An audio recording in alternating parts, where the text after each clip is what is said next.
இன்னத்த video கிளாஸ்ல நம்ம object oriented programming C++ constructors பத்தி பார்த்துருக்கோம். ஓகே, ஏற்கனவே நம்ம கிளாஸஸ் பத்தி லாஸ்ட் வீடியோஸ்ல பார்த்துருக்கோம். எப்படி ஒரு கிளாஸ் கிரியேட் பண்ணணும் அப்படிங்கிறது பார்த்துருக்கோம். ஸோ அதே மாதிரி இந்த கன்ஸ்ட்ரக்டர்ஸை நம்ம பார்க்க போகிறோம். ஸோ டிஃபால்ட்டாக கன்ஸ்ட்ரக்டர்ங்கிறது நமக்கு என்னன்னா which is used to construct. So டிஸ்ட்ரக்டருக்கும் கன்ஸ்ட்ரக்டருக்கும் உள்ள டிஃபரன்ஸ் என்ன?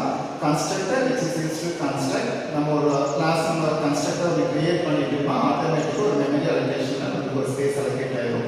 இதே வந்து டிஸ்ட்ரக்டர் என்ன பண்ணணும்னா மெமரியை ஃப்ரீ பண்ணி கொடுக்கும். Right? So constructor allocates memory space and destructor frees the memory space. Okay? So a constructor is a special member function that is called automatically when an object is created. Okay? So எப்ப நீங்க object create ஆனாலும் உங்களுக்கு special member function நம்ம சொல்லிருக்கோம். Right? A constructor is a special member function that is called automatically when an object is created. ஒரு object நீங்க create பண்ணாவே ஆட்டோமேட்டிக்கா நமக்கு என்ன ஆகுது? நமக்கு ஒரு constructor create ஆகும். Right? So in C++, a constructor has the same name as that of class. நீங்க class என்ன நேம் கொடுக்கிறீங்களோ அதே நேம் வச்சு தான் நம்ம என்ன பண்ணுவோம்னா கன்ஸ்ட்ரக்டரை கிரியேட் பண்ணுவோம். ஃபார் எக்ஸாம்பிள் கம்ப்யூட்டர் நீங்க ஒரு கிளாஸ் நேம் கொடுத்துருந்தீங்கன்னா கிளாஸ் நேம்ல கம்ப்யூட்டர்னு கொடுத்துருந்தீங்கன்னா அதே கம்ப்யூட்டர்ங்கிற நேம் வச்சு தான் நம்ம என்ன பண்ண முடியும்? நம்ம கன்ஸ்ட்ரக்டரை கிரியேட் பண்ண முடியும். அதான் a constructor has the same name as that of the class and it does not have any return type. கன்ஸ்ட்ரக்டருக்கு நமக்கு எந்த return type கிடையாது. Right? So next, to create a constructor, use the same name as the class followed by the parenthesis. Okay, நீங்க class name என்ன கொடுத்திருக்கீங்களோ அதே தான் constructor use பண்ணி parenthesis follow பண்ணணும். அங்கே மூணு constructors இருக்கு. Right? ஒன்னு வந்து default, another one is parameterized, another one is copy constructor. Okay, so இந்த மூணு constructors தான் உங்களுக்கு இது இருக்கு. Right? So characteristic பாத்தீங்கன்னா நம்ம என்ன பார்த்தோம்? So ஒரு ஆப்ஜெக்ட் நம்ம கிரியேட் பண்ணாலும் ஆட்டோமேட்டிக்கா constructor இன்வோக் ஆகும்.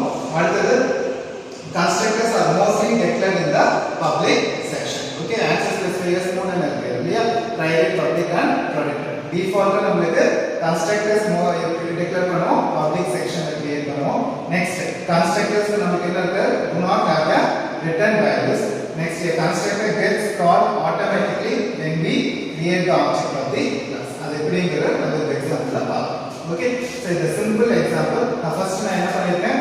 கிளாஸ்க்கு ஒரு கிளாஸ் நேம் கிரியேட் பண்ணிருக்கேன். So CS ங்கிறது என்னது? Class name. ஒரு கிளாஸ்க்கு ஒரு கிளாஸ் நேம் கிரியேட் பண்ணிருக்கேன். நான் என்ன சொல்றேன்னா class name same class name வச்சு தான் என்ன பண்ண முடியும்? ஒரு கன்ஸ்ட்ரக்டரை கிரியேட் பண்ண முடியும். ரைட்? இதுதான் நம்ம கிரியேட். So public கீழ நம்ம ஏற்கனவே கேரக்டரிஸ்டிக்ஸ்ல பார்த்துப்போம். So நம்ம கன்ஸ்ட்ரக்டர் கிரியேட் பண்ணும்போது என்ன பண்ணுவோம்? ஆக்சஸ் ஸ்பெசிஃபையர்ஸ் எதுக்கு கிரியேட் பண்ணுவோம்? பப்ளிக் கீழ கிரியேட் பண்ணுவோம்.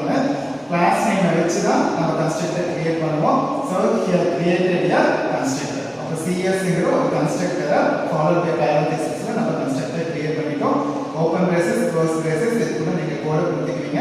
So இது வந்து செமிகோலனோட எண்ட் ஆகும். So செமிகோலனோட எண்ட் ஆச்சுன்னா உங்களுக்கு என்ன தெரியும்? கிளாஸ் வந்து அதோட கிரியேஷன் முடிஞ்சது. ஓகே, இதுதான். So இங்க மேல ஒரு எக்ஸாம்பிள் பாத்தீங்கன்னா the function CS is a constructor of the class CS. Notice that it is a constructor. அடுத்தது it has the same name as the class. Class name மாதிரியே class name என்ன கொடுத்திருக்கோம்? CS.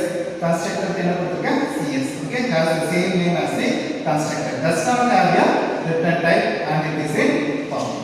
Okay, so இப்படி தான் நம்ம வந்து என்ன பண்ணோம்னா ஒரு constructor கிரியேட் பண்ணோம். நெக்ஸ்ட் அடுத்த எக்ஸாம்பிள் பாருங்க.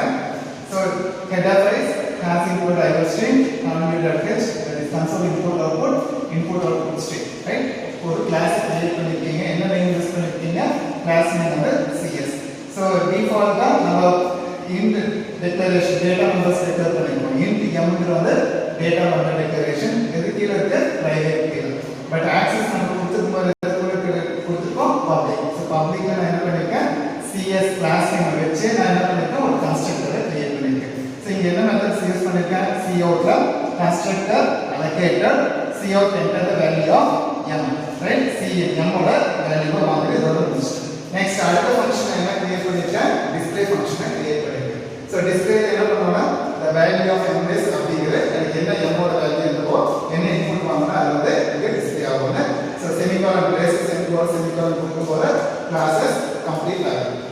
ஒரு கிளாஸ் உள்ள நான் வந்து டிஃபைன் பண்ணனா அது என்னது? இன்சைட். கிளாஸ் வெளிய டிக்ளேர் பண்ணா outside function. Right? Main function என்ன பண்ணிருக்கேன்? So class name yes ஒரு ஆப்ஜெக்ட் கிரியேட் பண்ணிச்சேன். நம்ம என்ன சொல்றோம்? ஒன்ஸ் ஒரு ஆப்ஜெக்ட் இன்வோக் பண்ணிருந்தாலும் ஆட்டோமேட்டிக்கா கன்ஸ்ட்ரக்டரை கால் பண்ணும். அப்ப CS SF ஒரு ஆப்ஜெக்ட் இன்வோக் பண்ணா ஆட்டோமேட்டிக்கா இந்த கிளாஸ் இன்வோக் பண்ணி என்னென்ன கேட்டிருக்கோமோ கன்ஸ்ட்ரக்டர் என்ன வேல்யூ என்னங்கிறது வாங்கிட்டு நான் இங்க வந்து ஆகும் டிஸ்ப்ளே ஃபங்க்ஷன்ல வேல்யூஸை டிஸ்ப்ளே பண்ணும். ஸோ இதுதான் வந்து கன்ஸ்ட்ரக்டரோட கிரியேஷன்.